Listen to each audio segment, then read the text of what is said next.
welcome to our blog today on math tutorial. Okay, so I have her given two set of sequences. On number 1, we have 3, 12, 48, and so on. And number 2, we have 3, 12, 60. Okay, so let us compare the following sequences. On number 1, how will you get the fourth or the fifth term? Okay, so as you can see, our first term is 3 and the next number is 12 and the third term is 48. So what number did you add or multiply to 3 to make it 12? Okay, so that is 4. And how about 12? So you multiply also by 4, so you get 48. Okay, next on number 2. So how will you get the fourth or the next term? What number did you multiply to 3 to make it 12? So that is 4. But how about 60? Did you multiply also 4? So in that case, we cannot use 4 as the multiplier. So therefore, we have to use 5. So 12 times 5 is 60. So let us go back to number 1. So on the first example, we have 3 times 4 is equal to 12. Okay? Next term, we have 12 times 4, that is 48. So as you can see on number 1, our ratio is constant, which is 4. Okay, so therefore, number 1 is an example of geometric sequence. So let us first define geometric sequence. So a geometric sequence is a sequence where each term after the first is obtained by multiplying the preceding term by a non-zero constant. Okay? So, what do you call the non-zero constant? That is what we call the common ratio. Okay? So, usually represented by R. So, R is what we call the common ratio. This is the number or the multiplier to each term. Okay? So, let's have more example. So, how will you get the common ratio in every sequence? Okay, so aside from multiplying it by the preceding term, okay, so you can also find the common ratio by dividing the next term to the preceding term. Okay, so let us divide now 12 divided by 3. Okay, and that is equal to 4. Okay, another. So this is the next term, 48. And our preceding term is 12. So 48 divided by 12, that is equal to 4. Okay? So therefore, 4 is our common ratio on number 1. On number 2, we do not have a common ratio because you multiply here 3 times 4, that is equal to 12. Then we have 12 times 5, that is equal to 60. Okay, so our ratio is not constant here, which is 4 and 5. So it is not geometric sequence, only on number 1. Okay, let's have more example.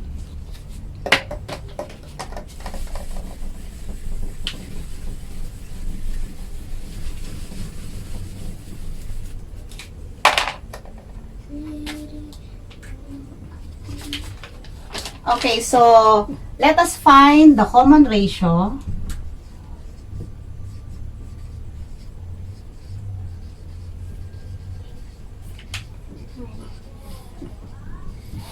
Okay, and the next two terms of geometric sequence. And the next two terms of geometric sequence. Okay, so let's have number 1. Okay, so we have 1, 4, 16. Okay, so you're going to find the next two terms. Okay, then we will have number 2. Okay, we have negative 5, 10, negative 20. Find the next two terms. Okay, so let us go back to number 1. Let us find first the common ratio, or that is the constant term. Okay, so again, how will you get the common ratio 1 for 16?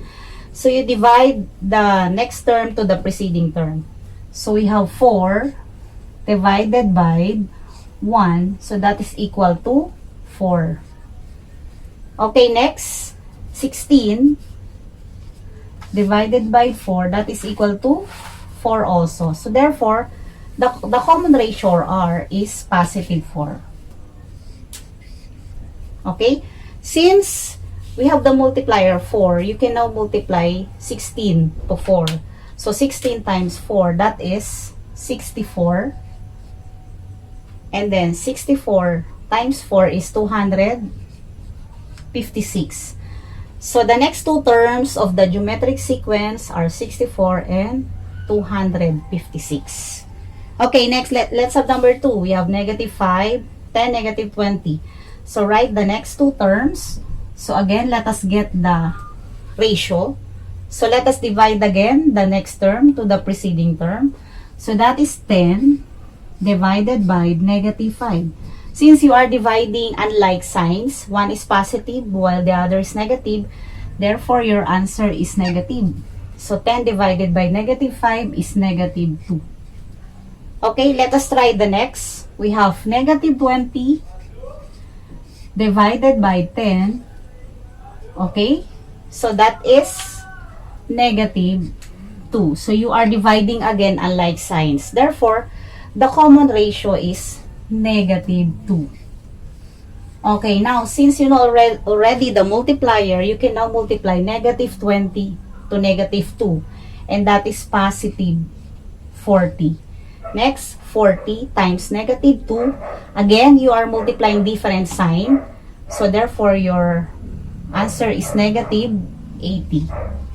So the next two terms of the given geometric sequence on number 2 are 40 and negative 80. Okay, let's have more example. Okay, let's have number 3 and number 4.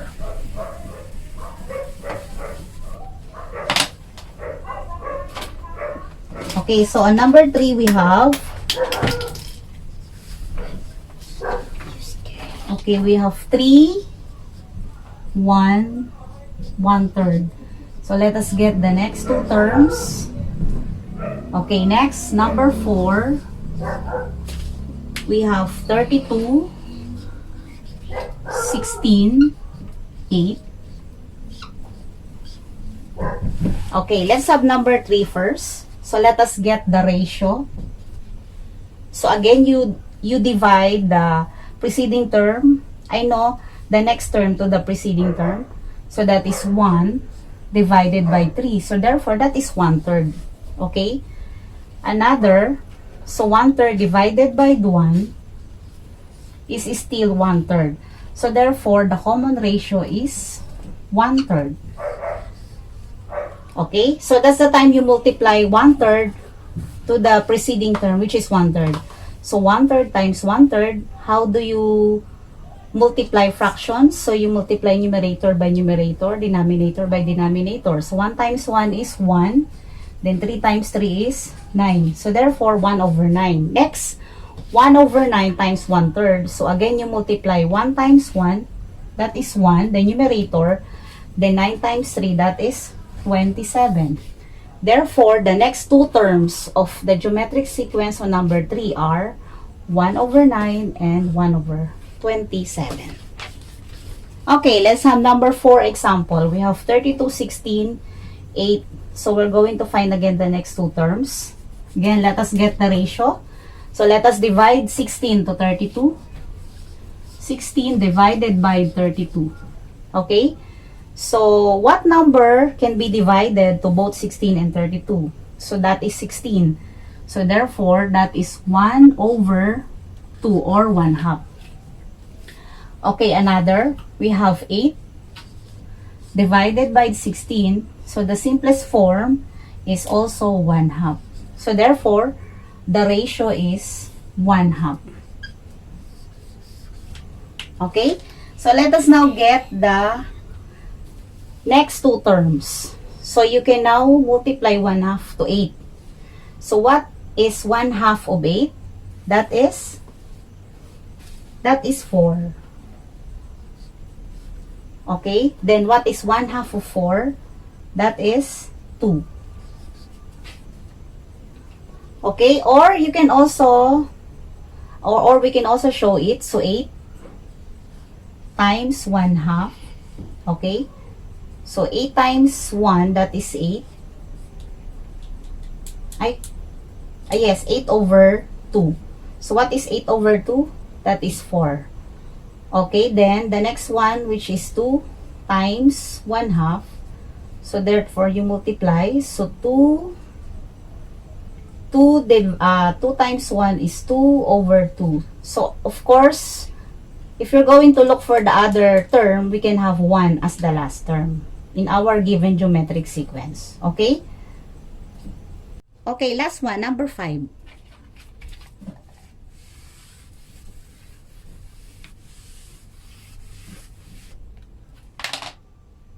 Okay, let's have number 5 example. 1/2, 1/4, 1 over 8. Okay, let us get the next two terms and then the common ratio. Okay, so again, how do we get the common ratio? So we divide 1/4. Okay, divided by 1/2. Ay, okay. Medyo ano. Divided by 1/2. Okay, so what is the simplest way of dividing it? So you multiply this one and this one. Okay, so you multiply 1 and 2, so that is 2. Then 4 times 1 is 4. Therefore, you simplify. 2, 4 is equivalent to 1/2. Okay? Next one, you check also here. 1 over 8 divided by 1/4.